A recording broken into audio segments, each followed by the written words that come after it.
అదో లొట్టపీస్ కేసు. మళ్ళా చెప్తున్నా, నేను ఇగో ఇక్కడనే నిల్చుంటా, కావాలంటే రేవంత్ రెడ్డి వస్తాడా, ఏసీబీ డీజీ గారు వస్తారా, ఇట్లే లైవ్ కెమెరాలు ఇట్లే పెట్టుండ్రి, లై డిటెక్టర్ టెస్ట్ పెట్టుండ్రి, నేను ఇక్కడనే ఉంటా. అదిలా లై డిటెక్టర్ టెస్ట్ పెట్టుండ్రి, దూద్ కా దూద్ పానీ కా పానీ. తప్పు జరిగిందా లేదా తేల్చాల్సింది సిబిఐ, సిఐడి, ఏసీబీ లాంటి సంస్థలు. లై డిటెక్టర్ పరీక్షలు దేవుళ్ల మీద ప్రమాణాలు కాదు.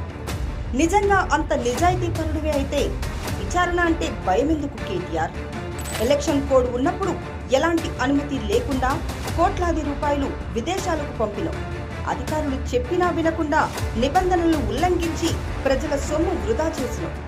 దోస్తు కంపెనీకి హక్కులు రాసిచ్చి ప్రతిఫలంగా కోట్లాది రూపాయలు దండుకున్నాం. ఎన్ని తప్పులు చేసి కూడా ఏం తెలవనట్లు ఆ పరీక్షకు సిద్ధం, ఈ పరీక్షకు సిద్ధమని మాటలెందుకు? చేసిన తప్పుకు జైలుకు వెళ్లేందుకు సిద్ధంగా ఉండు కేటీఆర్.